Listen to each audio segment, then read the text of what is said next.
This is Common Sense Radio. Straightforward and no excuses. All right. Come on now. This is the Steve Gruber Show. Call me crazy. Oh, yeah. What I said was perfectly right and spot on accurate. Boy's got a mouth like a cannon, always shooting it all. Stop. Yeah, stop. I mean, you're way off script. Got it in me. Gonna quit until it all comes out. Hey, boy! Been a long education. Yeah, you know, it's not cynical. It's common sense. Pay attention to me when I'm talking to you. I'm gonna rock the nation. Rock the nation. Genuine, accountable, and raw. Here is Steve Gruber. And here is Friday. Tune it in. Here is Friday. Free for all Friday. Your chance to get on board. The phone number is 888-900-9966. 888-900-9966. Chime in on anything that's on your mind. If you'd like to post up on Facebook, I can get to most of that too. It's the Steve Gruber Show. Find it on Facebook. We will do our best to get your questions, your comments, your concerns on the air. Let's start with the fight now between Donald Trump and the Pope. The Pope. Yeah, but by the way, this is an activist Pope, so I'm not particularly surprised because Pope Francis routinely wanders into the left field of politics, and I believe he really stepped in it Thursday while visiting northern Mexico, questioning whether or not Donald Trump is a Christian. By doing so, he injected himself right into the middle of the American presidential campaign, a place that, honestly, he doesn't belong. Trump, by the way, is Presbyterian. He responded to the papal cheap shot by calling the remarks from the Pope disgraceful. Mexico is the new China. And I mean, I just had word as an example, the Pope. The Pope was in Mexico. Do you know that? Did everyone know, right? He said negative things about me because the Mexican government convinced him that Trump is not a good guy because I want to have a strong border. I want to stop illegal immigration. I want to stop people from being killed. I am a Christian. I'm proud of it. Okay. For a religious leader to question a person's faith is disgraceful. I'm proud to be a Christian, and as president, I will not allow Christianity to be consistently attacked and weakened, unlike what is happening now with our current president. Okay? Believe me. No leader, very important, and this has just been given out to the press 2 seconds ago. No leader, especially a religious leader, should have the right to question another man's religion or faith, especially when they feed all sorts of false information into him. They're using the Pope as a pawn, and they should be ashamed of themselves. That's the Mexican government. They should be ashamed of themselves for doing so, especially when so many lives are involved and when illegal immigration is so rampant and so dangerous and so bad for the United States. Okay? Period. That's it. Period. And there you have it. Donald Trump responding to the Pope. Now, before you get angry at me or jump the gun about the Pope, just remember this is the same Pope who told us that global warming is the biggest threat to the world. Did that last year. It's not the first time he's gone after Donald Trump either. He's been here before. See, the big line from the Pope was a person who thinks only about building walls wherever they may be and not building bridges is not Christian. I say only that this man is not Christian if he says things like that, which is interesting because if you've been on social media at all over the last 24 hours, you would have noticed several pictures of the Vatican popping up. The biggest walls in the world surround the Vatican. Maybe we should just take those down, Francis. Maybe we should just take the walls down that are around the perimeter of the Vatican City, Francis. And your wall has something interesting. Gun slots, rifle slots. So you can shoot at people and kill them from the wall that surrounds the Vatican. So isn't it interesting? Apparently the Vatican's security is important, but America's security is not. Again, I think the pontiff should stick to the scriptures and not get involved with American politics. And that's not to say that if there was something bad going on, that the Catholic Church wouldn't get involved. However, the track record there, not exactly sterling. Not exactly sterling in some regards. And just so for my Catholic friends out there, so you don't get your blood pressure all out of order, 2 of my children attend Catholic schools, so I'm not an anti-Catholic individual, just so we're crystal clear on that.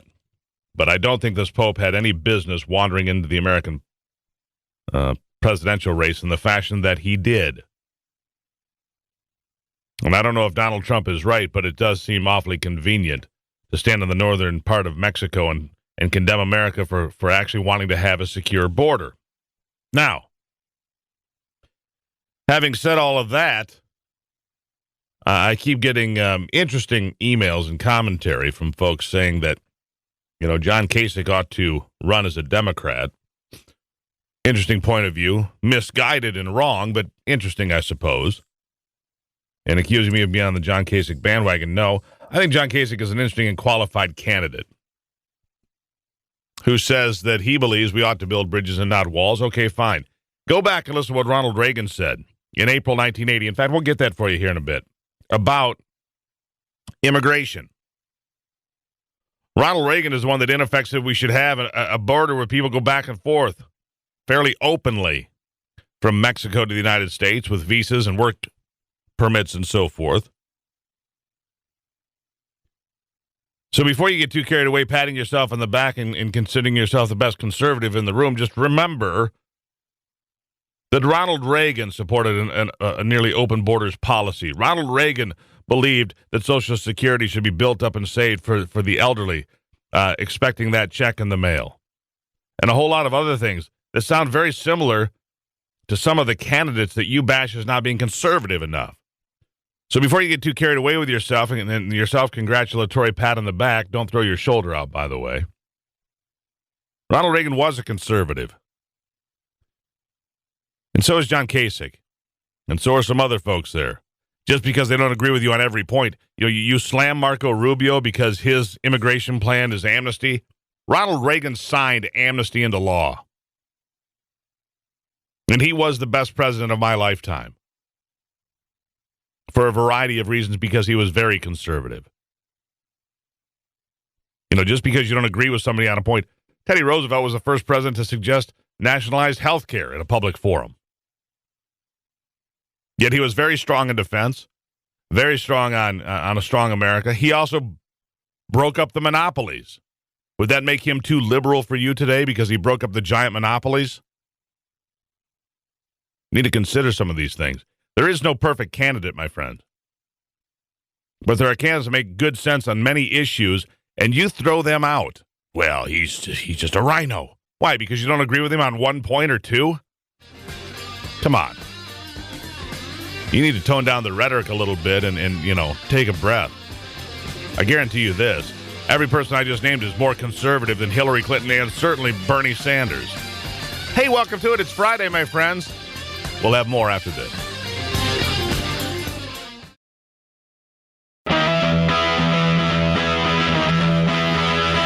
Keeping you in touch with Michigan and the world. Never before have I turned on you. You look too good to me. Your beady eyes that can cut me in two. All right, welcome back to it. Got a big show in front of you here today. We'll have Dan Perkins, Ryan Anderson, PhD, talking about the transgender bathroom bill in South Dakota. Ron Van Timmeren will be here. Chris Lewis, a criminal defense attorney. Apple versus the FBI. It's an important case. But don't give Apple a big pat on the back. Last night, so I'm with the boy last night, and we're going to a car wash. And I look up, and there it is, right in front of me. The thing I've been talking about, the abject stupidity of some people, that it's breathtaking. I look up, and here in front of me is this little foreign car, naturally. And in the stickers in the back window, here's a big Bernie the Socialist sticker. And then right next to it is an Apple sticker. It is breathtaking that the liberals will sit there and pontificate about the evils of capitalism and America while tapping away on their iPhone using Google to find a vegan restaurant. And then posting pictures of their vegan meal on Facebook. Apple, giant American corporation created by greedy capitalists. Facebook, giant company created by greedy capitalists, many of which that left the country so they didn't have to pay as much taxes. Go figure. And of course, Google, the most valuable company in the world now, Alphabet, created by greedy Americans and capitalists. And that sticker on the little socialist foreign car next to his Bernie the Socialist sticker, it's breathtaking how silly some of these folks are. Now, back to the discussion of Ronald Reagan. Now, I played this clip here a few days ago. And I'm going to play it again now because it's very instructive. It illuminates a lot of truth that some people in the audience seem to skip, which is Ronald Reagan wasn't some strident individual pounding his hand on the desk. First of all, he did something that nobody in the field does today. He made people smile and laugh a lot because he was really good at it. And he'd make people feel at home. And he didn't denigrate people. And he didn't belittle people, generally speaking. And he had some positions, some ideas, some notions about the world that would cast him as a rhino today, as a liberal, based on the strident positions of people today. Well, he's too liberal, this guy's too this and this guy's too that. So let's do it again. There are 6 items here: immigration, student aid, unions, race relations, Social Security, and women's rights. And I was also called out, well, Steve, that was a super old speech. It wasn't really in context of Ronald Reagan. This is from a debate with George Bush in April 1980, just a couple of months before Ronald Reagan received the nomination for the Republican Party to run for president. So it is not out of context. It is very much in the time frame and very much of what he thought when he assumed office in January of 1981. Let's start with what he thinks about immigration. Go. Rather than making them or talking about putting up a fence, why don't we work out some recognition of our mutual problems, make it possible for them to come here legally with a work permit, and then while they're working and earning here, they pay taxes here. And when they want to go back, they can go back, and they can cross and open the border both ways. Open the border both ways, he says. What about student aid? What about that? I supported the idea of tuition tax credits also, and the loan program. In California, we had a state scholarship program that was only $4 million when I became governor. It was 43 when I left. What about his relationship with unions? If we're talking about how much we think about the working people and so forth, I'm the only fellow that ever ran for this job who was 6 times president of his own union and still has a lifetime membership in that union. What about Reagan on race relations? The goal for all of us should be that one day things will be done neither because of nor in spite of any of the differences between us, ethnic differences or racial differences, whatever they may be. And what about Social Security? Have total equal opportunity for all people. And I would do everything I could in my power to bring that about. And next, like I said, Social Security. I, too, am pledged to a Social Security program that will reassure these senior citizens of ours they're going to continue to get their money. And then women's rights. If I were president, I would also now take a look at the hundreds of federal regulations which discriminate against women. I would have someone ride herd in those regulations, and we'd start eliminating those discriminations in the federal government against women. That concludes our forum for tonight. All right, that's it. That's enough. So again, that's April 1980. Those are clips from a discussion in 1980 with George H.W. Bush during a presidential debate leading up to the Republican convention of that year that Reagan went on to defeat Jimmy Carter by a wide margin that fall. So before you know this notion that the candidates out there now are to this or to that, take a moment for Lord's sake and evaluate each candidate and consider what they may look like compared to your hero, Ronald Reagan. All right, Keith is on the line in Flint for Free for All Friday. Keith, welcome to it. Thanks for taking my call. Only the good Lord knows what lies in a man's heart, whether they are a Christian or not. But the words from Donald Trump's own mouth, he has said that he doesn't like asking God for forgiveness. Salvation is not something that's granted to you just because of your existence. You have to ask to be forgiven.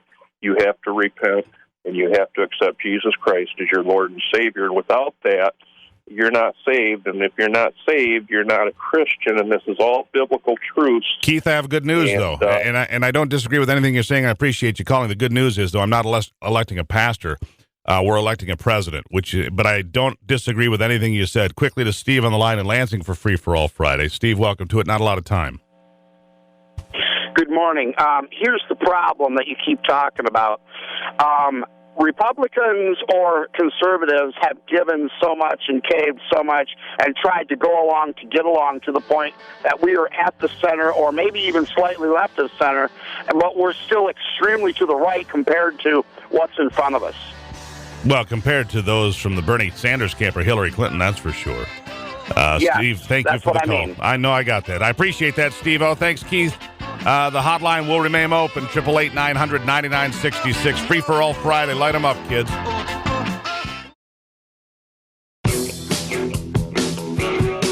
Genuine Michigan common sense on display every day.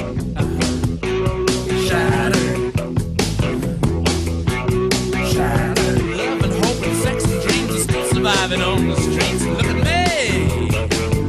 I'm tattered. All right, welcome to it. You know, I get to snicker a little bit. Alex told me in the break there that he's getting prepped properly for the end times. He's got a generator set aside just so he can, power up his computer so he can get on Facebook and send pictures, during the apocalypse, which I think is extremely important. How much gasoline do you set aside for your Facebook computer, when it's all hitting the fan? That's pretty important, Alex. Well, it is a priority. I'll give you that. He there? All right. Let's see here. What's on my mind? Here's something for you. Hillary, I believe, is not well. And I'm serious. I mean, really not well. Very serious health concerns have returned for Hillary Clinton, whether she or her campaign care to admit it or not. The issues are big enough that I believe they could end her bid for the White House at any moment. Let me give you some examples. During a campaign stop in Nevada Thursday, Clinton was wearing those specialized glasses she was wearing while recovering from that serious concussion back in 2012 called Fresnel Prism glasses. She's having these coughing fits. And why did she really disappear for all of those minutes during the debate here recently? I think Hillary Clinton's recovery from this concussion is not going as well as you'd like to think. Yeah, the prism glasses are back, which is, by the way, are used to stop double vision. She might need to see somebody and check into Obamacare to see if it'll work for her. Speaking of Obamacare, John R. Graham, Senior Fellow at the National Center for Policy Analysis in the health sector, joining us here. John, welcome to the program. It's good to be back. Thank you.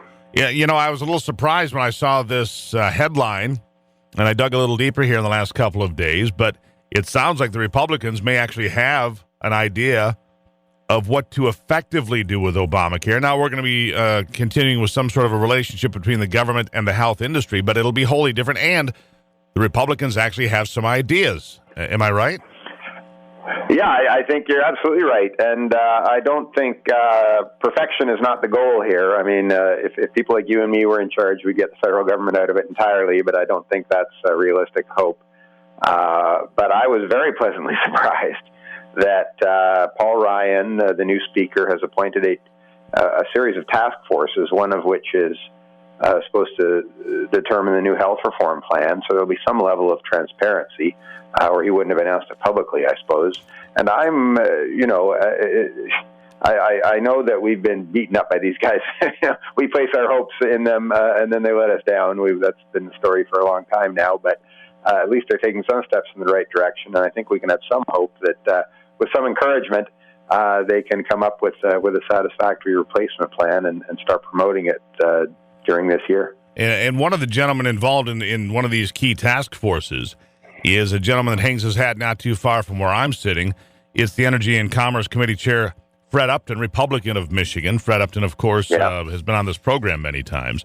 And so he's one of the key people involved in discussing and laying out a plan. What do you know about the plans, John? Anything you can tell us?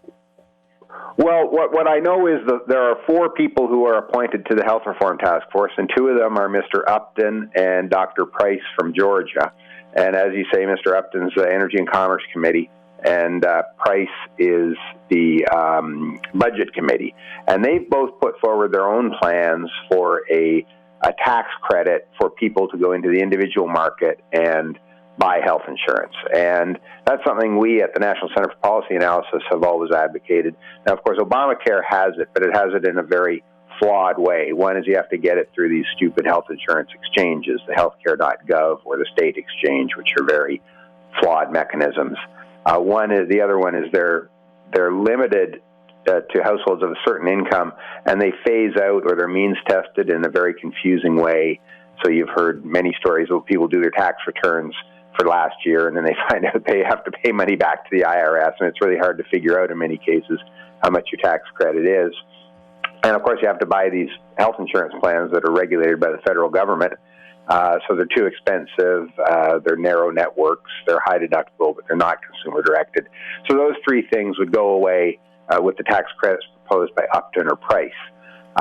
Now, the interesting thing about Mr. Upton, of course, is he's done something that's not on the health insurance side, but when he was on your show, he may have talked about 21st century cures, which is largely a bill to reform the FDA and allow the FDA, or make the FDA be less restrictive and more open to new medical technology and new drugs.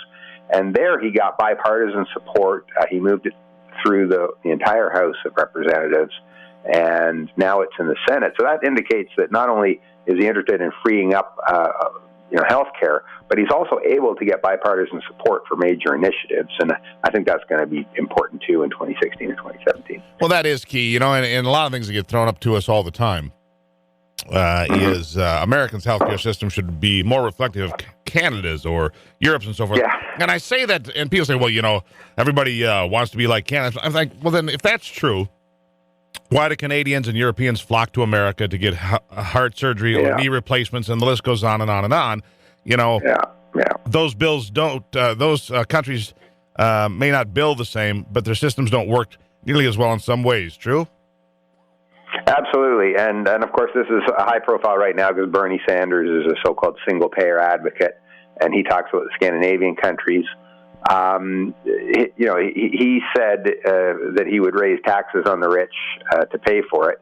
All the independent analyses show that the tax hikes that Bernie Sanders proposes are not nearly adequate to fund the kind of system he wants or he's proposing. And the other thing, I don't think he reads the news from these other countries. In Britain, the young doctors, all the young doctors in England and Wales went on strike a few weeks ago because of their pay. Now, can you imagine if all the young doctors of Michigan or of the Midwest just went on strike? I mean, it's unimaginable. So the system is so in the good. United States. The system is so good that we should try to create a system just like that where doctors just say we're getting screwed so badly we can't even do it anymore. Exactly. Yeah, that's and great. We're already close to that in the United States. You've probably heard stories that Medicare, fewer and fewer doctors are, most doctors will still take Medicare patients, but the number is shrinking every year. Well, I know doctors, Medicaid. I know doctors that won't even take insurance anymore, that have set up their own deals. Oh, yeah, and I say God bless them, because I still think if like I say, when I've been pretty positive about the Republican effort here that we started talking at the top of the segment. I could push it a lot harder if I wanted to, but I like to encourage any positive motion from these Republicans in D.C. these days. But, all the politicians and all the people of the country, it's not the politicians' fault, it's the people's fault. Most Americans think that insurance should pay for all your health care. And that's just not the case. We don't think of it that way for our cars or our houses most Americans or anything. don't think that way. And we've got to reduce the role of health insurance. Yeah, most Americans don't think that way, John, but unfortunately a lot do. Bernie Sanders gets 15,000 people at rallies. That ought to scare the hell out of everybody.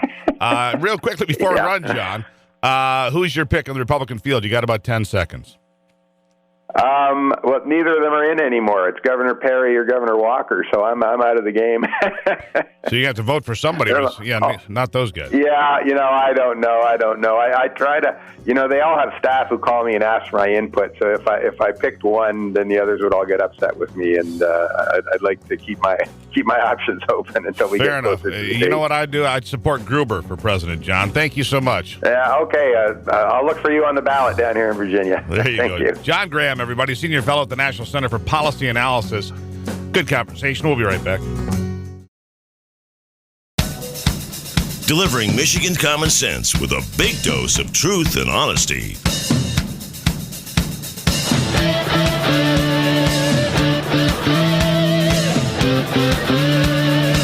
Well, we're down to it. Only a couple of days, actually 1 day, I guess. South Carolina is on the the horizon right next, coming up. And right now it looks like Donald Trump is holding on to the lead. And then it's a scramble for second place between Ted Cruz, Marco Rubio, John Kasich, Jeb Bush, and Ben Carson, I suppose, if Dr. Carson's still in there. Not a lot of mojo in his camp right now. Dan Perkins is a contributor at dailysurge.com, reaganbaby.com, and The Hill, here to talk about what's going to happen in South Carolina. Dan, welcome to the program. Good morning, and thanks for having me on again. I'm glad to have you here. Michigan's not too far away either, so we're getting right close. March the 8th for us, so not too far away for us. And so all of these primaries and caucuses leading up to what happens here, very important. Right now, Donald Trump continues to hang on to the front position. And in this whole squabble back and forth with the Pope, it's like a gift to Donald Trump. Here is a gift. Let me gift wrap the fact that you can stand out there and say, I am a Christian. I am with you, going into South Carolina of all places. I mean, it's pretty unbelievable. I have to tell you, when I heard that, and you took the words right out of my mouth, it was a gift to Donald Trump, because it was just like it made no sense. I couldn't come up with a logical reason why the Pope would insert himself in the politics of America.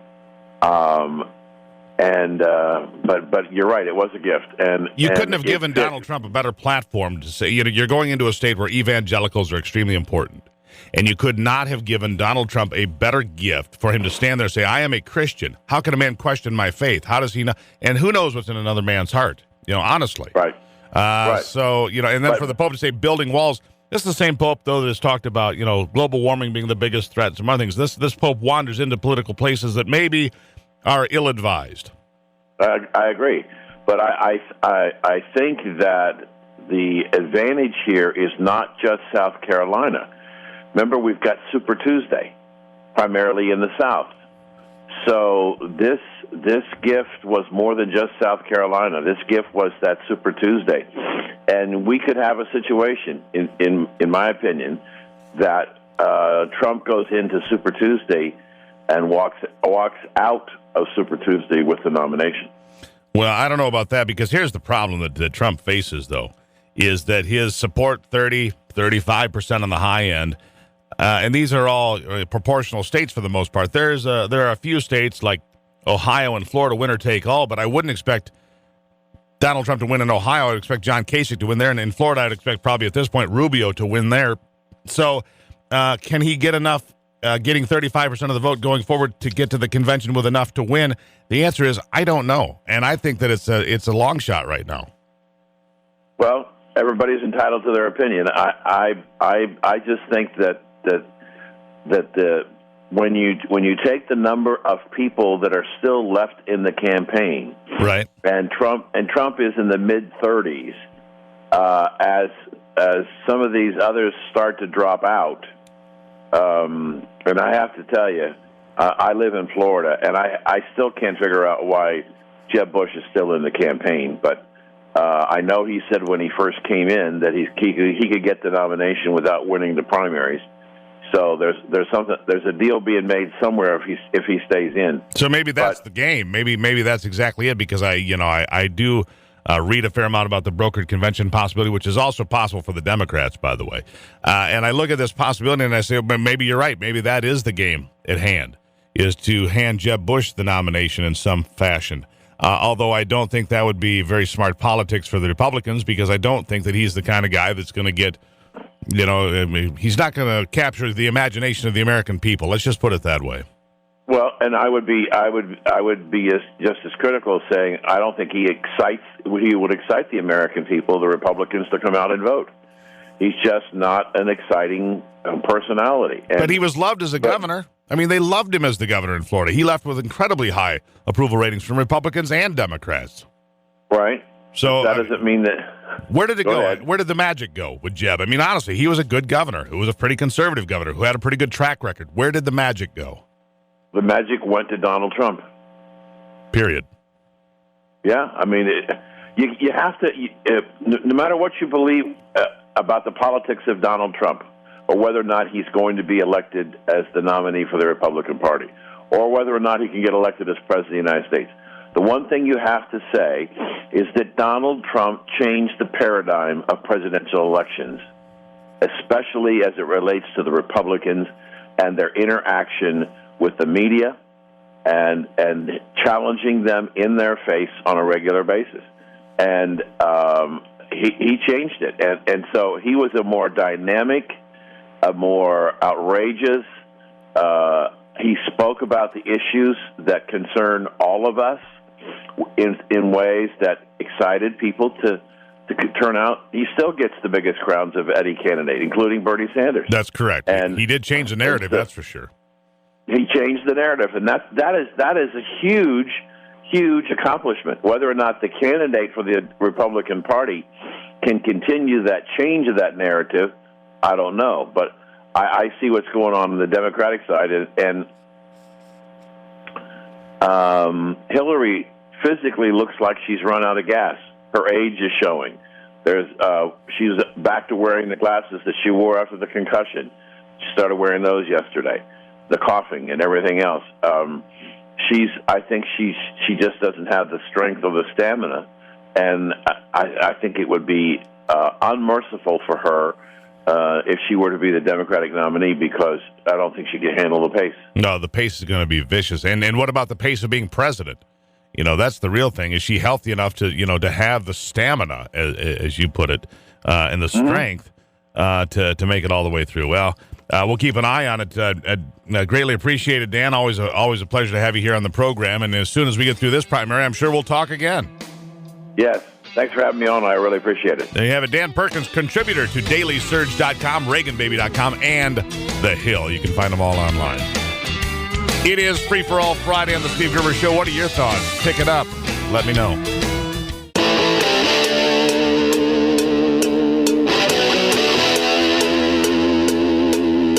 This is Common Sense Radio.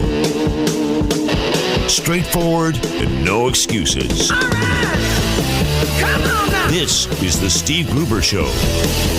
Call me crazy. Oh, yeah. What I said was perfectly right and spot on accurate. Boy's got a mouth like a cannon, always shooting it all. Stop. Yeah, stop. I mean, you're way off script. Got it in me. Gonna quit until it all comes out. Hey, boy! Never long education. Yeah, it's not cynical. It's common sense. Pay attention to me when I'm talking to you. I'm gonna rock the nation. Rock the nation. Genuine, accountable, and raw. Here is Steve Gruber. And it is Free for All Friday. Hey, welcome aboard. The phone number here, 888-900-9966, 888-900-9966. Glad to have you on board. A lot to talk about today. The ever classy Susan Sarandon, always keeping it classy, is she. Says she is a Bernie supporter. Yeah, she's an actress and an activist, as you probably well know, Susan Sarandon. Probably best known for films like Bull Durham. Big hit back, been a long time, but still very well known. And she says she's voting for Bernie because she doesn't vote with her vagina. There you have it. Yeah, she's that's how she sums up Hillary Clinton's begging for women to vote for her, or Madeleine Albright saying women who don't vote for Hillary have a special place in hell. That's how Susan Sarandon summed it up, and there you have it. And now, for the first time, Hillary Clinton is feeling the burn, really feeling the burn. And she is now trailing Bernie Sanders by 3 points nationally. And this is a very big deal. The latest Fox News national polls find 47% of Democratic primary voters now support the once obscure Vermont senator, the socialist, the outspoken socialist. That is a dramatic rocketing up from 37% less than a month ago. Clinton at 44% as she continues to hemorrhage supporters like Susan Sarandon, who obviously won't vote for her because, well, you got it. She's down from 49% to 44%. Sanders picking up 10 points and picking up steam. Headed for Nevada and South Carolina is he, and it looks like, he could win in both of those spots.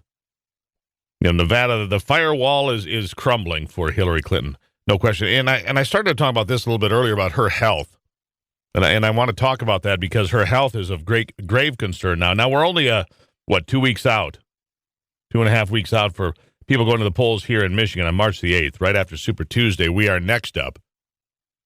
So just like we saw John Kasich and Bernie Sanders earlier this week, we will see all of the candidates still in the race, still participating, coming to Michigan to have a conversation with you and I. But Hillary Clinton's health concerns are very serious. She's back to wearing these glasses. These are called, they're glasses that have what's called a Fresnel prism. So if you look at the glasses, you'll see that on the left side, it's really thick and it has a bunch of lines in it. They're used to help such conditions as double vision, a lingering effect from her head injury, apparently, in December of 2012. Now, the candidate in her campaign, as you know, have routinely dismissed rumors about Hillary's health, but the prism glasses being back do raise some serious questions and concerns. I don't know that anybody's been able to get to her with a question yet. In one published report on World News Daily, WND, cites a Dr. Daniel Kasich from Florida, who's board certified in osteopathic neurology, says the recent press reports about Hillary's health point to the possibility she may be suffering the symptoms of post-concussion syndrome even now, more than 3 years after hitting her head. In addition to possible long-term effects from the concussion, the former Secretary of State, as you know, has been plagued by these coughing fits in recent days that have rendered her nearly unable to deliver her campaign speeches at all. Others watching her health issues include author Roger Stone, who was a guest here on the program yesterday. He's also a Hillary Clinton critic, I think it's fair to say, but he says she does not have the strength or stamina to run for or be president. I have maintained for a very long time that Hillary Clinton would not be the Democratic nominee for president, but I base that on politics and the ongoing FBI investigation. Now it seems her health may actually knock her out of the race. We'll keep an eye on that, but it is serious. And as we, talking this morning, how much can she take? You get into the general campaign, it's more grueling, I think, in some regards. Closer here to home, speaking of possible political issues for the fall, if Michigan lawmakers approve legislation introduced earlier this month, the state would become the 7th state where guns could be carried concealed without a government-issued permit. If the legislation passes, requiring the approval of the House and Senate, and, of course, Governor Snyder's signature, Michigan would join the ranks of a minority number of states that allow what is called constitutional carry by proponents. It is allowed in Alaska, Arizona, Kansas, Maine, Wyoming, and Vermont, which is fascinating considering that is Bernie Sanders' hometown and he is such an anti-gun person. So I did some looking into Vermont, by the way. Vermont has no laws pertaining to handguns, none. Meaning, carrying a handgun is legal. As long as you're legal to have a gun, you're legal to carry it wherever you want in Vermont. Vermont also has routinely the lowest crime rates in all of America. Isn't that interesting, Mr. Sanders? That in Vermont there are no gun laws, none pertaining to handguns. You find it hard to believe? Look it up like I did. So in other states, Alaska, Arizona, Kansas, Maine, Wyoming, and Vermont, they have what you call constitutional carry. Lawmakers in other states, including Colorado, are considering similar measures. But not everybody's on board. Charlevoix County Sheriff Don Schneider said he opposes this idea. Here's a quote from Sheriff Schneider. He says, because there are no checks and balances to be sure a person who should not be carrying a weapon isn't carrying one. Can you guarantee it? No, he said, but you can at least try to control it as best you can. I'm not sure exactly what that means, but Schneider said he supports the Second Amendment and the right to own a gun for protection, but he said he thinks lawmakers fail to look at how the proposed legislation might affect police before writing it. But State Representative Tristan Cole from Mansalona, a Republican, author of House Bill 5304, called Michigan's current concealed pistol license permit requirement, quote, a government overreach, end quote. People who want to ensure the safety of their families against the criminal element should not have to beg for that right, Cole said. So which side are you on? You with Sheriff Schneider saying that, you know, you need to have these background checks? Do you think Michigan should join these other 6 states? And would be the only state in the Midwest, in the Great Lakes region, that would have that provision. Now in Alaska, Alaska, obviously, everybody has guns. Arizona, Kansas, Maine, Vermont, and Wyoming. So western states of Arizona and Wyoming, Kansas, more of a western state than not, I would say. Maine surprises me. Vermont surprises me. Yeah, Vermont. No laws on the books whatsoever about concealed pistols, making them legal. Wyoming, by the way, allows residents only to carry weapons like that, not just anybody that roams into the state. What are your thoughts? 888-900-9966. 888-900-9966. Free for all Friday. Keep your powder dry. We'll be right back.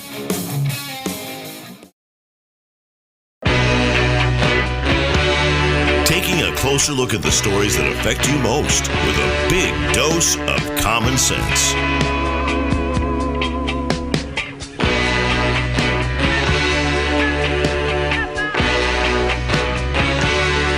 Welcome back to it. Steve Gruber Show on a free-for-all Friday. A little quick aside here. Apparently the global warmists were wrong here in Michigan. The lake levels of Lake Huron, Lake Michigan continue to rise even though there's warm weather, and the global warmists said that we'd be losing water this year. Wrong again. I'm just here to set the record straight and help you out along the way. Our next guest is Ryan Anderson, Ph.D., an expert on religious liberty, protecting the institution of marriage, and protecting life, family, and marriage. Ryan, welcome to the program. Thanks for having me. I was reading a story here just a few weeks after the state of Washington implemented new regulations allowing people to choose their restroom based on their selected gender identity, which apparently, if you put on a skirt, you're good to go. The state has encountered its first case of a man using the law to justify his use of a women's restroom. According to the Seattle television station, Seattle Parks and Recreation, trying to figure out what to do about a man who walked into the woman's locker room and started stripping down. People complained, and he said, hey, under the law, I'm legal to do this. I feel like a woman. True story. Happened out in Washington. Now there's a bill before the South Dakota governor. It would be the first state in the U.S. to approve a law requiring transgender students to use bathrooms and locker rooms that correspond to their sex at birth. So, their actual biological, legal sex. What do you make of it, sir? Yeah, so, what I think is really interesting with the South Dakota bill is it says we're not going to force you to use the bathroom that corresponds to your birth sex. We're not going to allow you to use the bathroom that has the opposite sex in it. What we're going to do is we're going to create an accommodation for you. What they're trying to say here is that we recognize that we have transgender students in our schools, but that doesn't mean we're going to redefine kind of why we have male and female bathrooms in the first place. Those are based upon biology, not upon gender identity. But we're going to accommodate these students. We recognize that they exist, and we're not going to be cruel or heartless. I mean, the way that this bill is being demagogued in the media is really fascinating. It says we're going to protect the privacy and safety rights of all students, and we're going to accommodate transgender students. It strikes me as a win-win solution, and it's common sense a way of moving forward on these issues. So basically what they're offering here is to provide, as you put it, reasonable accommodation for transgender students, such as a bathroom that takes only one occupant at a time.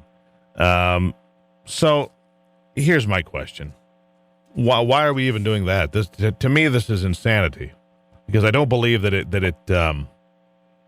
it's like a lot of these things, Doctor. I don't think you stop it. I think you give an inch, you give an inch, you give an inch, you give an inch. They never stop. It's incessant.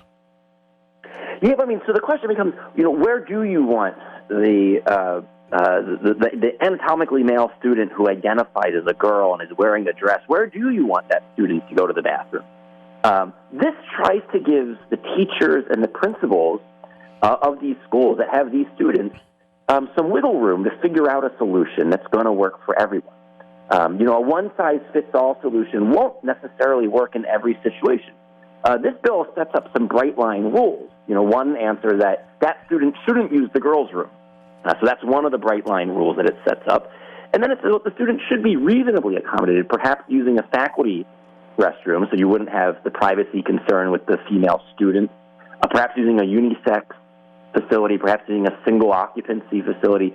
They give some examples in the bill, but the basic idea here is that we don't have to turn this into another culture war, where one side tries to take all and impose their values on the other. This is the type of thing that if we just leave the federal government in particular out of it, we can find better solutions. And it's the federal government that actually prompted this bill. They went after an Illinois school district that said, we're going to let you use, it was a biological male, identified as a female, said you can use the girls' room, but we're putting up a privacy curtain, and we want you to change behind the curtain to protect the privacy of all of the other girls in the locker room. The federal government sued that district, saying you're violating that student's civil rights. South Dakota wants to avoid those sorts of things, come up with a reasonable outcome here. Yeah, I think the federal government has no place in the restrooms of local school districts. I think the federal government is way out of bounds on a lot of these things. Of course, I felt the same way about their interloping into the concerns of marriage and so forth. Now, it doesn't concern me one way or the other. And I'll be clear about that. It does concern a lot of people as far as marriage goes. But as far as transgenderism goes, and allowing, intact males to go into the restrooms and locker rooms of young females, yes, I have a problem with that. I have daughters, and I don't condone that at all. And I applaud the South Dakota governor for having, I'll just say, for having the guts, you can fill in another term if you'd like, for having the guts to go ahead and get this done. Yeah, well, so has he announced that he'll sign the bill? I didn't know. I don't know. No, I mean, let me put it this way. I applaud the people, the 20 votes in favor, let me put it that way, that had the guts to send it to the governor's desk. What I've noticed is that, the South Dakota legislator, they passed the bill, and now there's a lot of attacks going on to the governor saying that he shouldn't sign it, that he should veto it. And this just strikes me as really absurd that here you have a bill that says we're going to try to find a solution that works for everyone. It's going to protect the privacy of your daughters. You don't want the biological male going into her bathroom, her locker room, her shower facility. And at the same time, it's going to try to accommodate students who identify as transgender. If we can't agree about that, it just strikes me that we're going to be in a never-ending back-and-forth culture war. And this is one solution. Here's one solution. Forward. It's a step forward. I give you that because we've been going backwards for a long time. And we have one in particular, an outspoken lesbian that's on this program from time to time who has, her and I have about nothing in common, except she believes that bills like this are extremely appropriate because she says that the women's rights movement, women's rights in general, are being torn away by the LGBT community. And she is, a strident defender of gay rights and so forth, who says what's happening here is that men are somehow becoming the voice of women, and women are losing their voice at the table because of this nonsense, as she puts it, not me. And she's been on this program several times. I'll give you the last word on it. Yeah, I would say we need to hear more voices like that. I think as much as possible, we need to hear the reasonable voices on the left who can stand with the reasonable voices on the right and actually try to work out some solutions rather than just endless turmoil. Dr. Ryan Anderson, thank you so much. Thank you. What are your thoughts? 888-900-9966. It's Free for All Friday.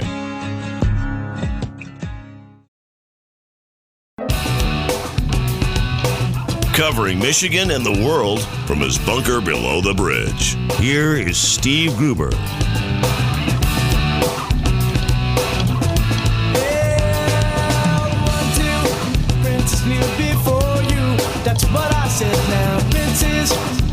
All right, welcome back to it.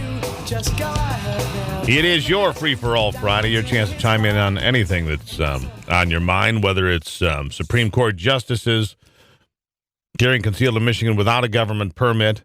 20-foot waves on Lake Michigan from the gale warning that's still in effect, I think. Donald Trump, the Pope, bring it all in and feel the burn right here on the Steve Gruber Show. Brought to you in part by the Michigan 529 programs, making sure your kids and grandkids get the education they need. To learn more, go to savewithmi529.com. That's savewithmi529.com. Greatly appreciate your support. Our next guest, Tony Daunt, Director of Operations of the Michigan Freedom Fund, a nonprofit organization run by Michigan residents who say the utilities are working to stifle choice and boost their own rates. Tony, welcome to the program.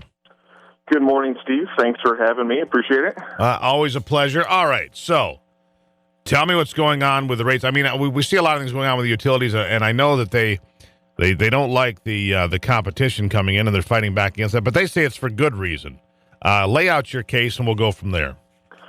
Well, I think anybody who owns a business would find a good reason, can find good reasons to stifle competition because, the main good reasons would be the money coming into your pocket. And I think we see a good example of that with the rate hikes that both consumers and DTE were awarded at the end of last year. And then really quite shockingly, just on the heels of that, we have DTE submitting a request for another $345 million rate hike again for this year. And it just kind of lays out our point for us at the Michigan Freedom Fund and everybody else, those other groups who have been fighting to protect the minimal 10% choice marketplace is when there is no competition, when there's nowhere else for folks to go, when prices rise, it hurts the consumer, it hurts the ratepayer, it hurts the taxpayer.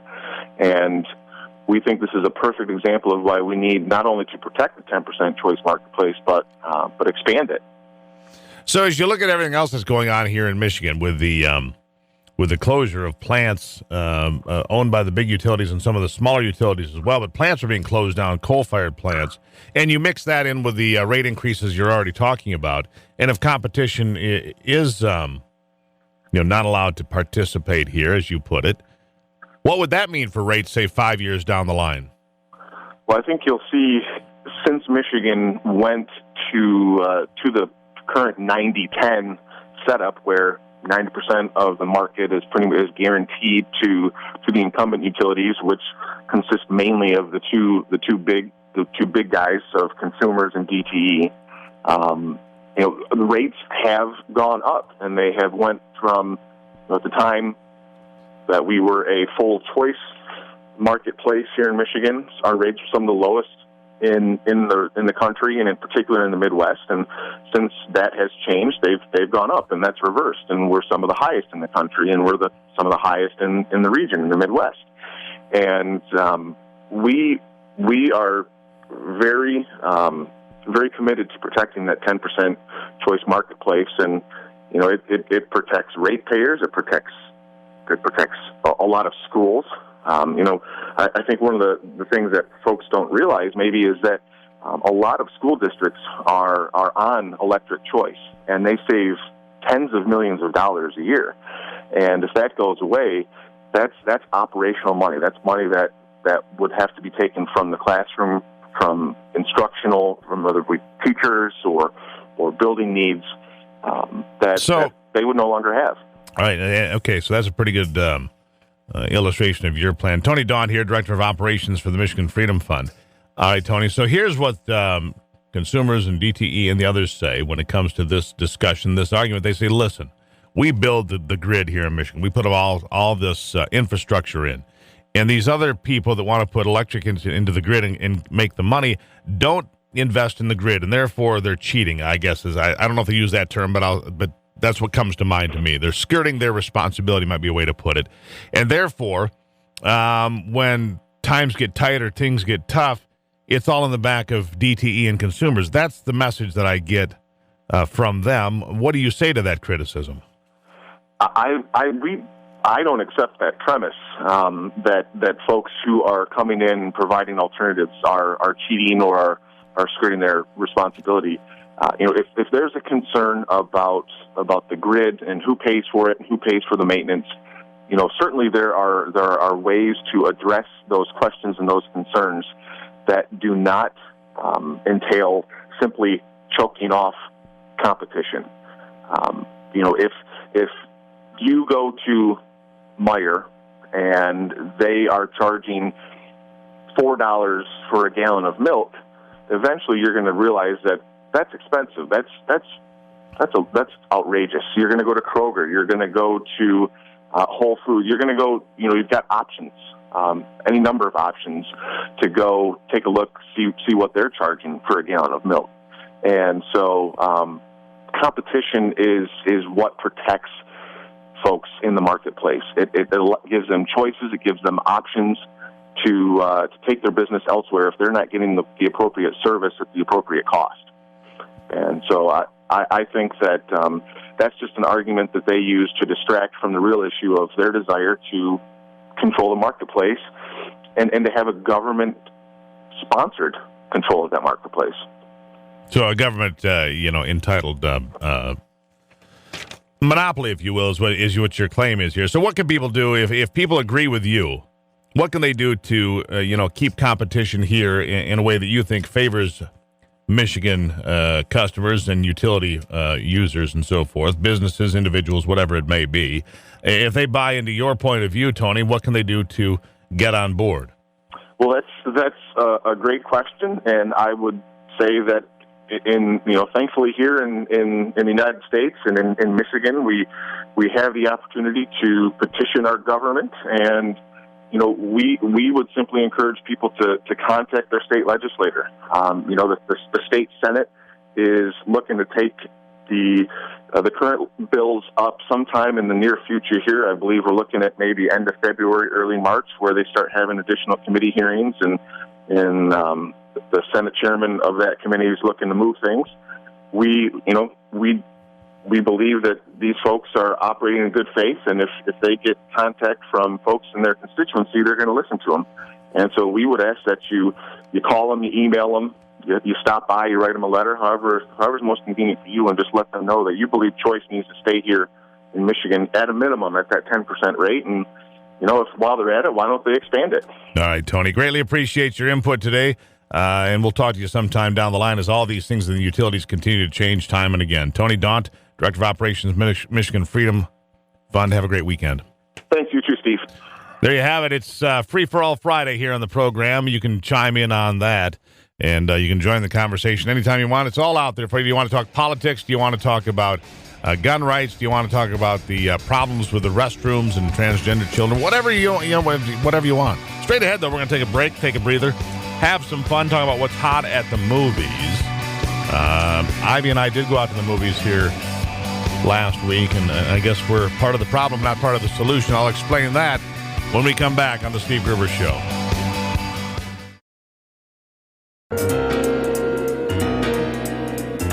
The Steve Gruber Show, American values with Midwestern common sense.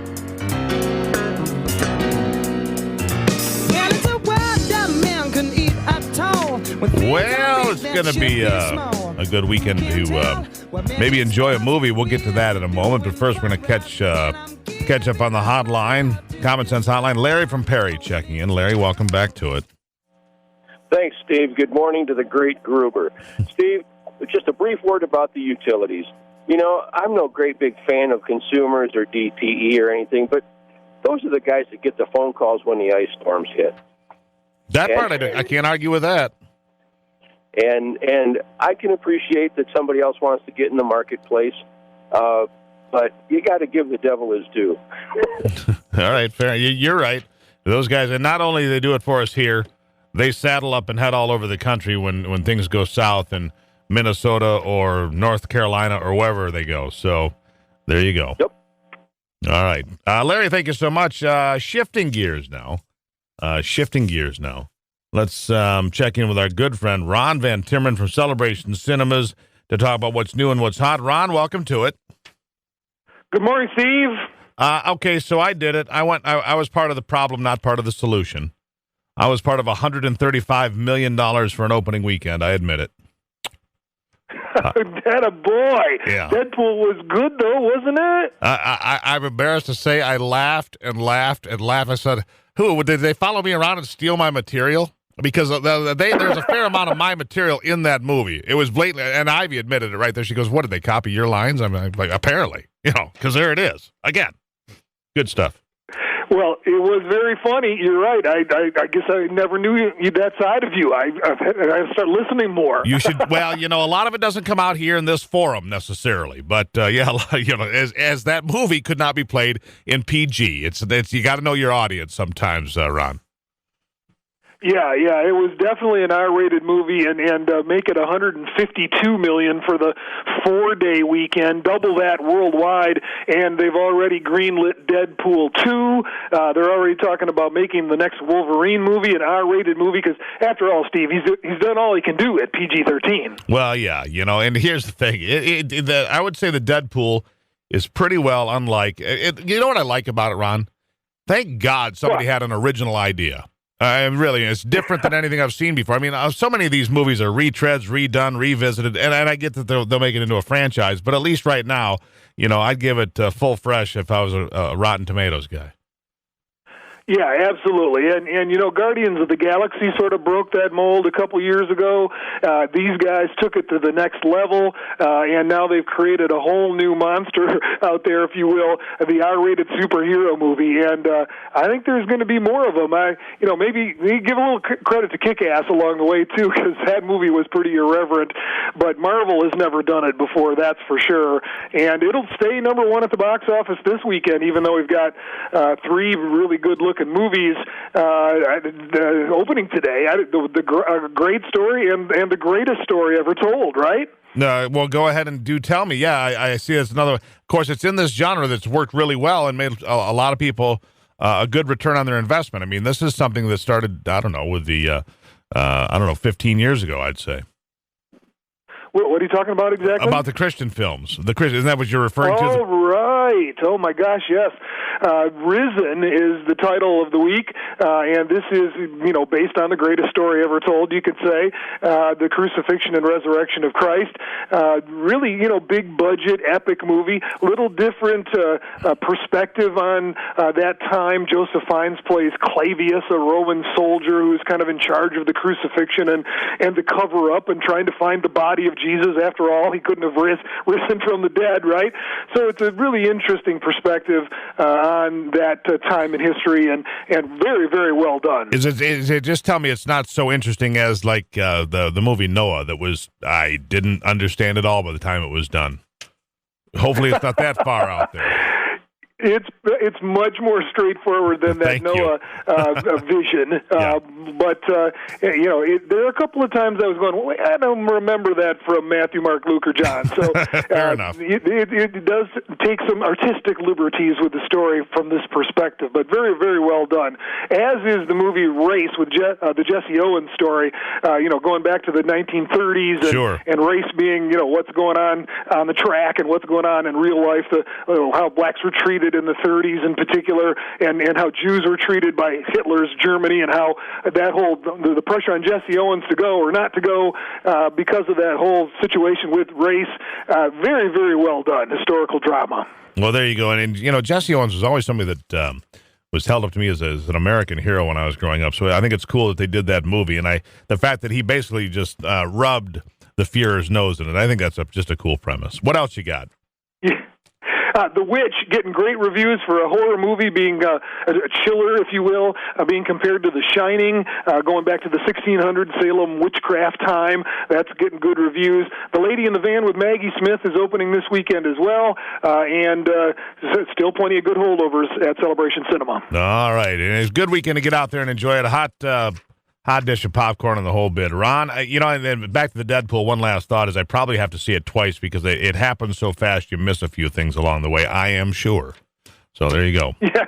I'm busy processing the last joke, and now I'm 2 or 3 behind. Exactly. So you're right. A repeat viewing is in order. There you go. Ron Van Timmeren, everybody from Celebration. Ron, thank you so much. See the movies. Ron Van Timmeren, Celebration Cinemas. Deadpool. I will say it's not for everybody. It happened to appeal to my sense of humor, and was just as My father always told me growing up, you can tell a lot about a guy by what he thinks is funny. And I know that's not his original line, but it is true. You can tell a lot about a person by what they think is funny. I thought Deadpool was funny. Please don't hold it against me. And apparently a lot of other people thought it was funny too. Do not take children. It is not a children's film, and I've heard of people trying to take their kids to this movie. It is not a kid's film. There are some very graphic things in it that should have, you should just not take children. I'll just make it that way. Adult humor only. And albeit twisted, deviant adult humor, but that's what it is. It is Free for All Friday, my friends. You're listening to the Steve Gruber Show. We'll be right back.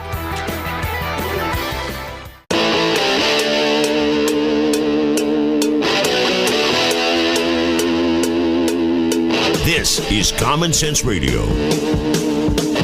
Straightforward and no excuses. All right. Come on now. This is the Steve Gruber Show. Call me crazy. Oh, yeah. What I said was perfectly right and spot on accurate. Boy's got a mouth like a cannon, always shooting it all. Stop. Yeah, stop. I mean, you're way off script. Got it in me, gonna quit until it all comes out. Hey, boy. Been a long education. Yeah, it's not cynical. It's common sense. Pay attention to me when I'm talking to you. I'm gonna rock the nation. Rock the nation. Genuine, accountable, and raw. Here is Steve Gruber. And it's Free for All Friday on the verge of a weekend that could change everything in American politics. This weekend could be pivotal in the race for the White House on both the Democratic and Republican sides, because there are so many things in play and so many possibilities. Now, for the Republican side, it seems that Pope Francis has handed Donald Trump a gift, another gift, the timing of which is it's spectacular for the Trump campaign. The Pope making comments yesterday in northern Mexico that anybody who wants to build walls and not bridges is not Christian, basically, and taking a barely veiled shot at Donald Trump's call for a wall to secure the American border with Mexico. And Trump firing back that, questioning a person's faith is, ridiculous, disgusting, frankly. And it was pretty shocking, but here's why it matters.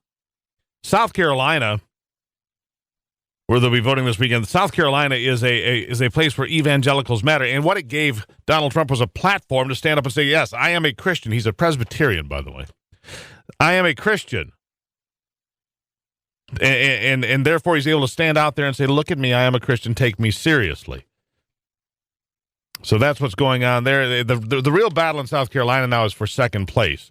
The question then becomes, can Donald Trump secure enough delegates between now and the convention in Cleveland for the Republicans to secure the nomination? The last time the Republicans had a brokered convention was 1976. Gerald Ford showed up with not enough delegates, but he had enough after the first ballot. Now, some of these brokered conventions, historically speaking, can take 10, 12, 15 ballots before a consensus candidate is found. Now, who might that be? Let's say, for the sake of argument, Donald Trump, carrying 30, 35% of the vote in these proportional primaries, picks up however many delegates, 35% of them each time. There are very few winner-take-all states left. They only represent about 20% of the delegates available are winner-take-all states. They do include states like Ohio and Florida, which I would not expect at this juncture for Trump to win. Because of all the people still in the race, there's no reason for John Kasich to leave, particularly, even if he doesn't do well in South Carolina. He can stick around and still wait for the Ohio primary. In Florida, obviously, you've got Bush and Rubio.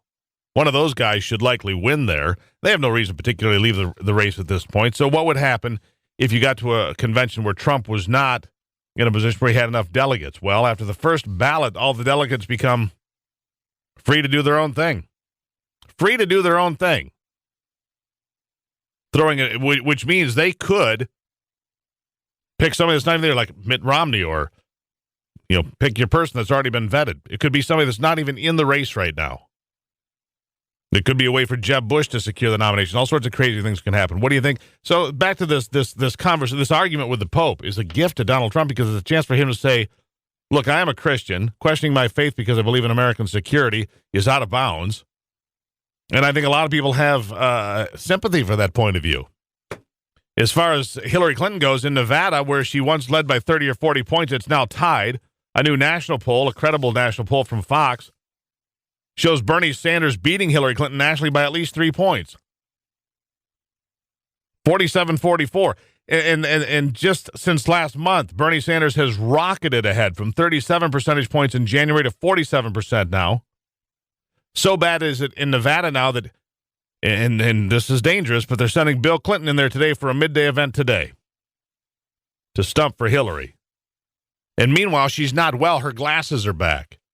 These Fresnel Prism glasses, the ones that are the thick glasses like she wore during the Benghazi hearings, they are used as a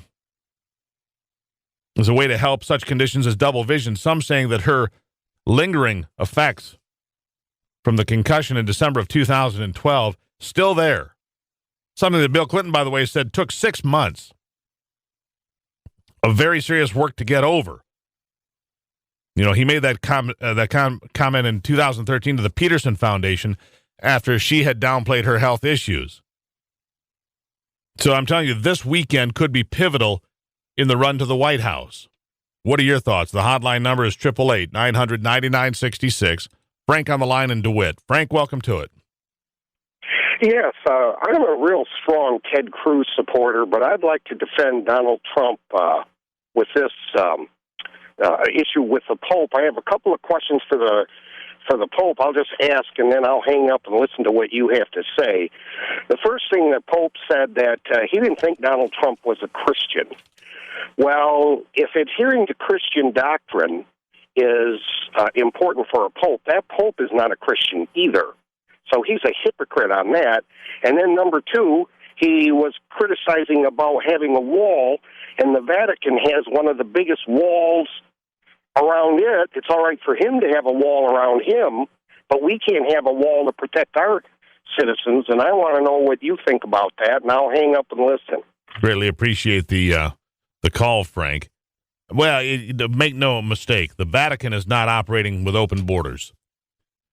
The Vatican is not operating with open borders. In fact, it's a wall that is built long before the Pope was here, but the fact of the matter is he clearly benefits from it, and it has rifle slots in the wall. The Pope's wall has rifle slots in it so they can shoot people if need be. So, no, the Pope lives in one of the most highly protected and defended places in the world, the Vatican City, behind a huge wall. It's not the first time the Pope has wandered into this sort of political conversation, though, where maybe it's not such a good idea. Ill-advised, I would say. He wandered into the conversation about global warming last year, which I found, questionable. This thing with Trump, though, why would you do this? It's an unprovoked attack that gives Trump the opening to come and talk about his faith, his Christianity, appealing to evangelical voters on the right. It's like a gift-wrapped present to Donald Trump from the Pope. Does the Pope think that because we're Christians, we should just unlock our doors, in neighborhoods that are questionable, just let anybody come and go, take as they please, whatever is mine is yours, it doesn't matter, I'm a Christian, so therefore you get to steal everything? Does that even make sense? And make no mistake, I've said this before, but for anybody who hasn't heard this, my children go to Catholic school. I'm not a Catholic myself, but my children go to a Catholic school, so make no mistake. I have no issue with the Catholic faith or people that are Catholic or any of that. In fact, they're good friends of mine. They teach my children. That's how much faith I have in the Catholic faith. So, my point is simply this: the Pope should maybe stick to the Scriptures, to Christian doctrine, and not wander into the politics of the United States. Certainly, an unprovoked attack that only helps one candidate from where I sit. 14 after on a free-for-all Friday. We'll be right back.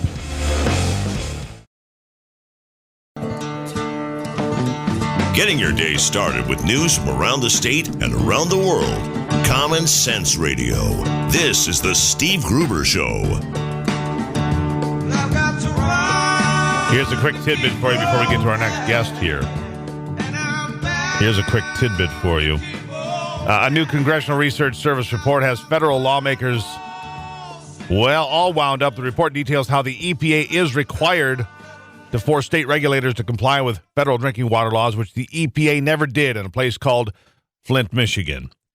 CRS reported this week the Federal Safe Drinking Water Act provides that when EPA finds a water system not in compliance, EPA must notify the state and system and provide assistance to both in order to bring the system into compliance. After 30 days, if the state has not initiated enforcement action, the EPA must do so. The EPA has not used this authority in Flint. They dropped the ball, just like I told you in writings and on this program weeks ago. Weeks ago, the federal law was being violated the moment that Flint began pumping that water, and nobody did anything about it. But at least your EPA people here in the Midwest were out giving speeches on global warming instead of taking care of the people in Flint, Michigan, just so you know.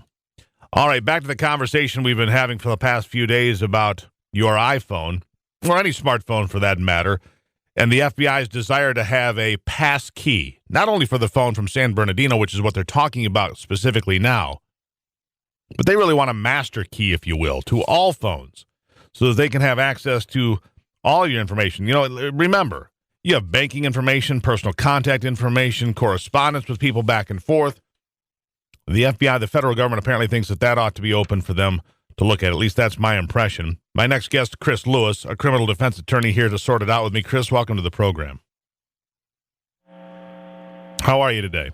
I'm great. How are y'all doing? Doing good. So where am I going wrong here? I mean, I understand that the FBI needs access to this one phone, and I have to believe they could figure out how to get into that one phone. Maybe I'm wrong, but I believe they could.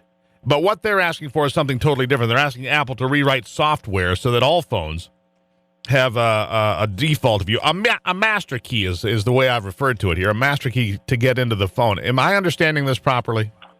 Well, what the FBI, and this is actually smart on their part, they're trying to distance from that, and I think Tim Cook with Apple has come out and said, this is essentially what we're giving the FBI, this is what we're giving the government if we comply with it. But the FBI has tried to frame it in a way where it seems like they are only trying to grant access to this one phone. And what they're asking Apple, or what they're asking a judge to order Apple to create, is the ability to just get into this one phone. A point that you made, you believe the FBI could get into it if they wanted to. There's a couple of problems, and we all know this, especially if we have kids who mess around with our phones, our Apple phones. Apple has a couple of safety devices. One of them is if you enter the passcode wrong too many times, 10 times, and you have that setting set up where it automatically erases that, that's a security feature. Whenever this terrorist received the phone from his employer in San Bernardino, it was activated. That security feature was activated. So the FBI is concerned about that.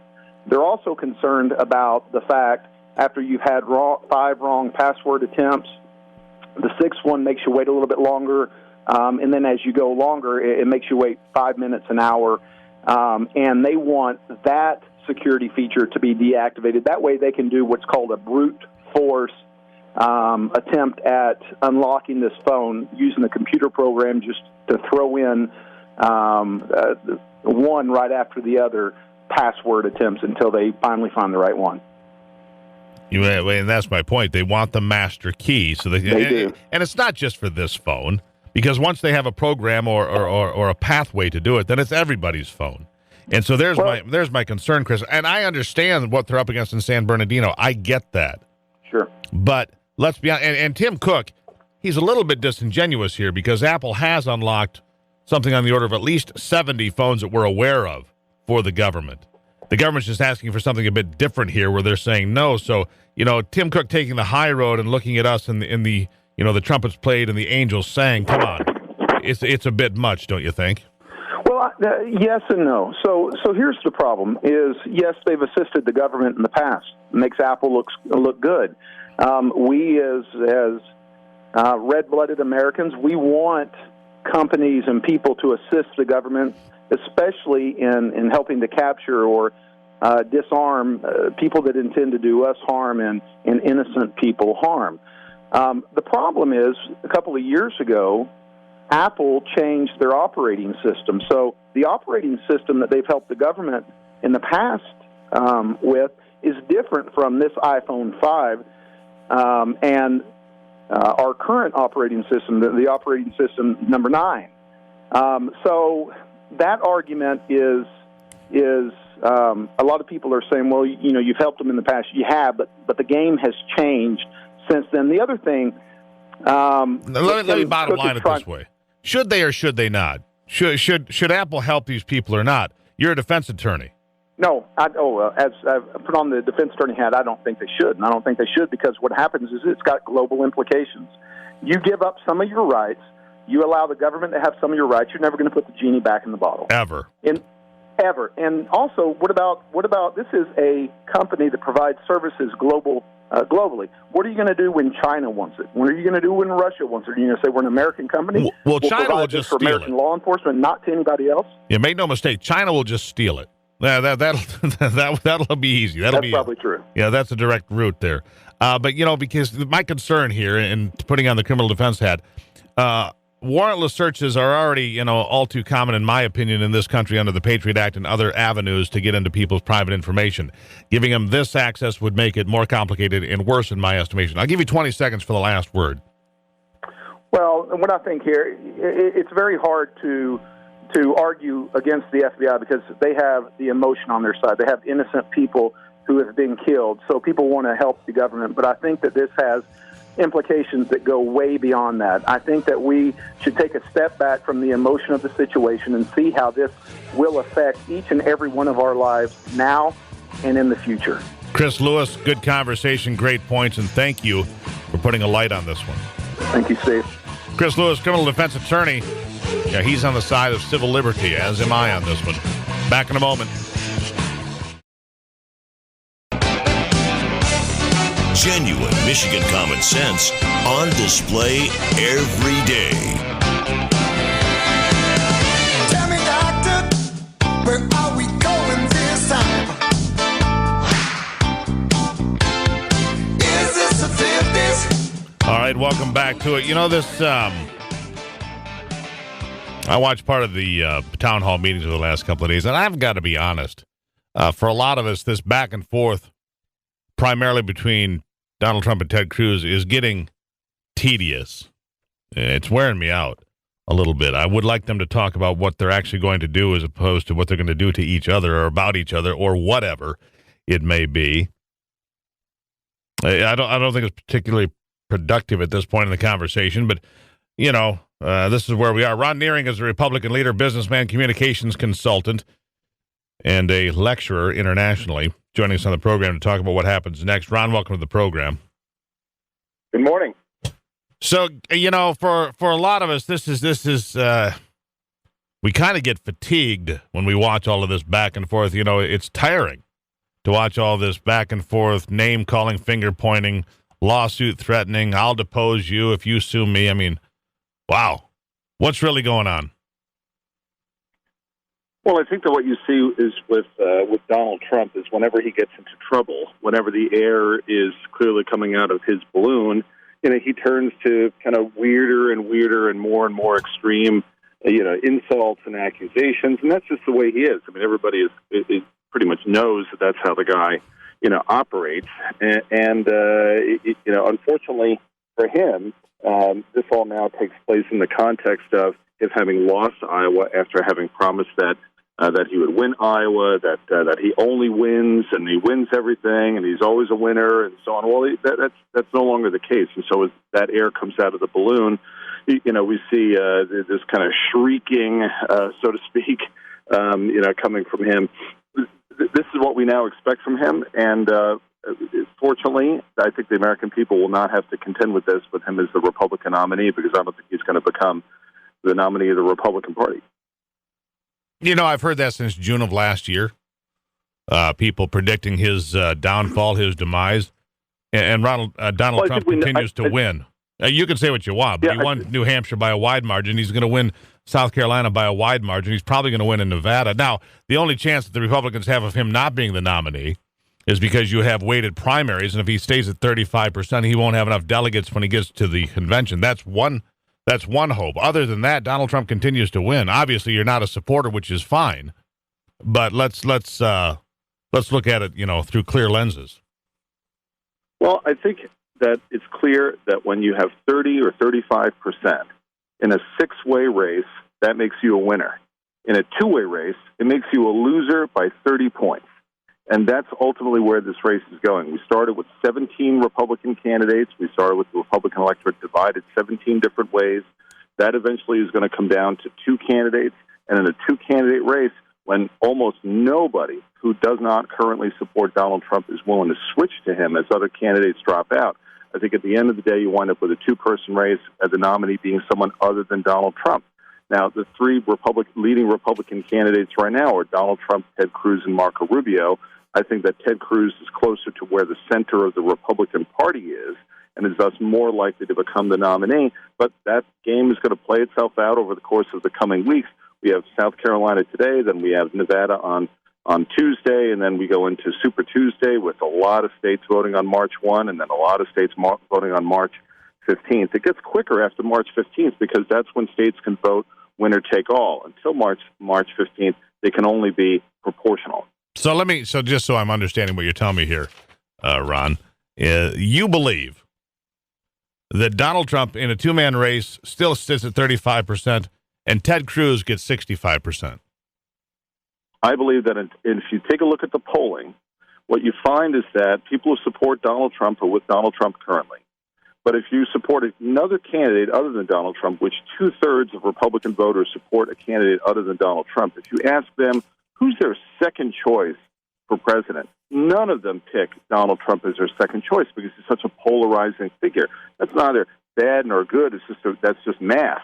And so what you find is that as people like Ben Carson, for example, have declined, though many of those votes have gone to Ted Cruz, have not gone to Donald Trump. You find similar phenomenon as other candidates come out. And I think this ultimately will come down to a two-person race, probably by March 15th. And Ron, as much as I appreciate your point, I mean, I understand you. I mean, it's pretty obvious you're a Ted Cruz supporter, but the overwhelming majority and the overwhelming choice of a number two pick of all the Republicans questioned, both in South Carolina, Nevada, and across the country, is certainly not Ted Cruz. It's Marco Rubio. It's not even close. It's not even close. Marco Rubio is the number two choice of the mass, of the majority, the vast majority, the overwhelming choice. That would make it a two-person race between Trump and Rubio, based on your assertion here. That would, but for the fact that Marco Rubio doesn't have organization in the states that come next. He doesn't have the resources necessary in order to compete. And so that's a big problem for him. Ted Cruz has run his campaign very well. He has the resources necessary to compete in the March 1st states and the March 15th states. He's made sure that he has more cash on hand than all of the other candidates combined coming out of New Hampshire. That was an important thing because ultimately when we've seen the other candidates drop out, they don't drop out because of their polls. Everybody believes they can get ahead of the polls. They drop out because they run out of resources, and Marco Rubio isn't in that position. Now, maybe something changes, but I don't think it's easy for him to raise the resources necessary to compete unless he wins in South Carolina. He's told his donors over and over and over again that he was going to come in third in Iowa, he was going to come in second in New Hampshire, and he was going to come in first in South Carolina. He called it his 3-2-1 strategy. Well, he came in third in Iowa, he came in fifth in New Hampshire, and now we'll see if he ultimately wins in South Carolina. We'll see. I think it's become very important for him. Well, and I like a lot of the things Ted Cruz says. I have people that think that I'm anti-Cruz. I certainly am not. I like a lot of the things that the senator says. However, I think he is a polarizing figure, just as polarizing as Donald Trump. And I think when I see Ted Cruz say, well, I'll depose Donald Trump myself, that is just foolishness. That is just silly foolishness that has no place. You know the problem that all these candidates are lacking? Every one of them. None of them can step out there like a Ronald Reagan and make them laugh and get along and have some fun and get a big smile on your face. Nobody feels warm and fuzzy when Ted Cruz steps out or when Donald Trump steps out. Nobody gets that warm, I'm proud to be an American feeling, and that's what's lacking in this race. Well, I've had the opportunity to spend time with Senator Cruz. I've had the opportunity to meet all of the various candidates at various points in my 25 years in politics. And, sometimes it's interesting in that the person who you see in person isn't always the person who, when the video is clipped and when the media is choosing, which parts they're going to portray and so on. Any notion, candidly, that Donald Trump is anywhere on other than the single most polarizing figure, the most insulting figure, the most juvenile figure in this race, really is not realistic. I mean, look at this. The things that this guy says just get wackier and wackier and wackier. And we know why he does it, because he's pursuing ratings, and his view of the world is driven by the Sunday talk shows and his pursuit of ratings. Well, there's a reason why we have elections and don't simply go on television ratings. We could just wrap this whole thing up by who gets the best ratings on TV, but you know what? It's the results in Iowa show something very, very different. They also show us that Ted Cruz was the only candidate to take on the biggest special interest in Iowa, the ethanol industry, take it head on and win. No, that part was impressive, Ron. No other candidate had the guts to take on a special interest. I'll give you that, Ron. Iowa was a good win for Cruz, but he hasn't won since. We'll see what happens. We'll keep an eye on it, of course. It all happens tomorrow. We'll be right back.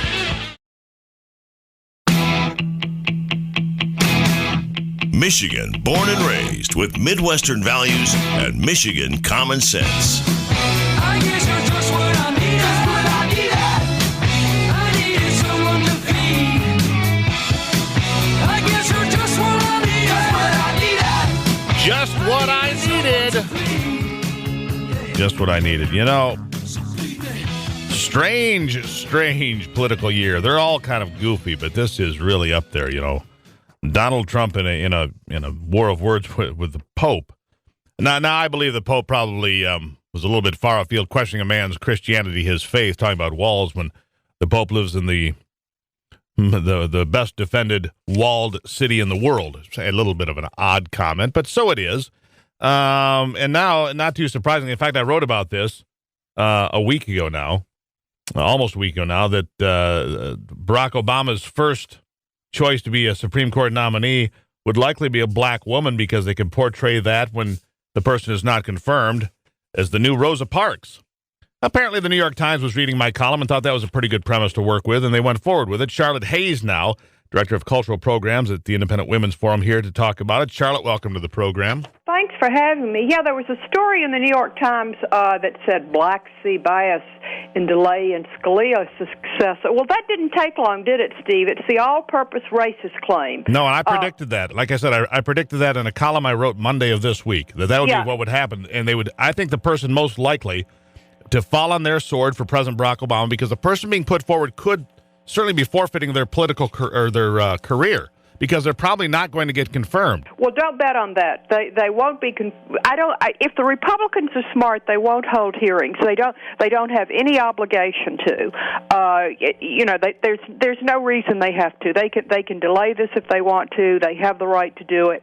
It's constitutional. And whoever he nominates will probably not have an ended political career, but will become a martyr. Well, that's my point. And but here's what I dislike about the story in the Times, Steve. It's reporting on a phenomenon. That's valid, Black Sea bias. But it's stacked in a way so that the reader sees bias. They should have quoted somebody saying, hey, look, this is not about bias. They could have talked to Tim Scott, one of the two black Republican senators in the country. He's a South Carolina senator. They could have talked to him. He wouldn't say that Black Sea bias. They didn't frame this They in never a way. talked to Tim Scott. It was unfair. Yeah, they never talked to Tim Scott. They never talked to anybody who would say, hey, this isn't about racial bias. This is about the Constitution. So you leave the story thinking, wow, those Republicans had better get on the bandwagon or they're going to be called racist. Here's the deal. They're going to be called racist no matter what they do, so they just as well keep the court balanced. They might as well do that. That's absolutely true. They're going to call us names, so what?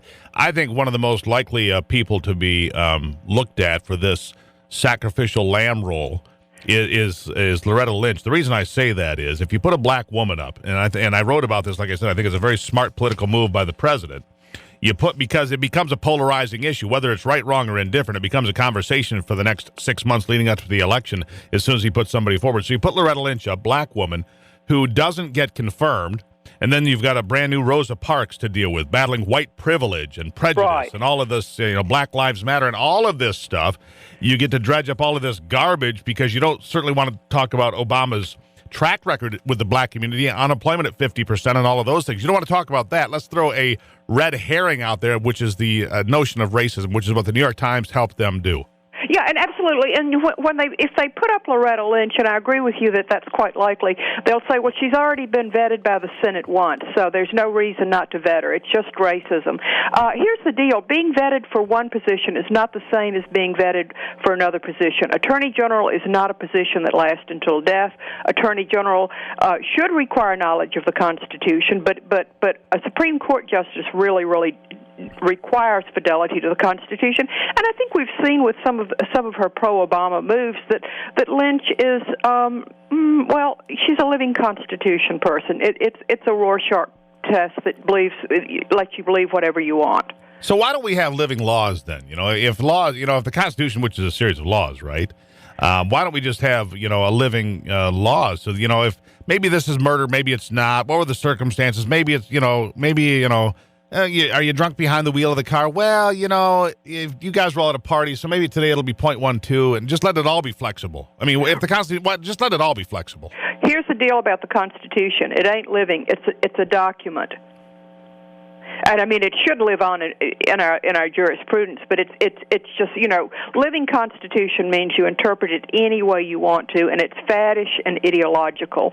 And people who stand up for the Constitution, as Scalia saw it, are going to be called racist. But you know what? They're going to be called racist no matter what, because that's the all-purpose smear. That's right. The strange thing to me is how much people fear that. It's so predictable. It's gotten so, Steve, I think people don't fear it as much because it's predictable. I mean, you can hear my accent. I'm somebody who's from the Deep South, and I wouldn't want to be accused of being a racist. On the other hand, it's gotten to be such a prevalent criticism now that it wouldn't bother me at all. Well, exactly. At what point I know I'm not, so it wouldn't bother me. Exactly, and I know I'm not. And trust me, hosting this program, I get those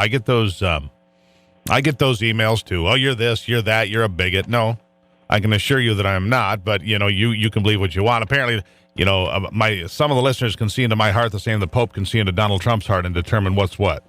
That's how ridiculous that is. So I think you're right. The way to proceed. The way to proceed is to not hold hearings, because once you start holding hearings, you're going to get some Republicans who say, oh, wow, we should let them have their choice. Nope, there's no reason to have a bad justice on the court. No. They should have tried to stop Sotomayor, but it was early in his tenure, so they couldn't really do it. Right. And Elena Kagan came later, but those were both pretty early on, so there's not much you can do about that. But there is something you can do about this, because I just read an article where the left was bemoaning the fact that the Republicans could leave that seat unfilled into 2021. That's right, they could. As long as they hold more than 41 seats in the U.S. Senate, they're under no obligation to confirm anyone. No, they're not under any obligation to confirm anyone to the U.S. Supreme Court. Wouldn't it be a great irony if the Congress, which has been outmaneuvered and bypassed and usurped for the last 7 years, asserted itself with this in the last year of Obama's tenure? By the way, real quick, Trump used the term rain for Jeb Bush. I'll use the term rain for Obama. There you go. Charlotte Hayes, it's always a good conversation.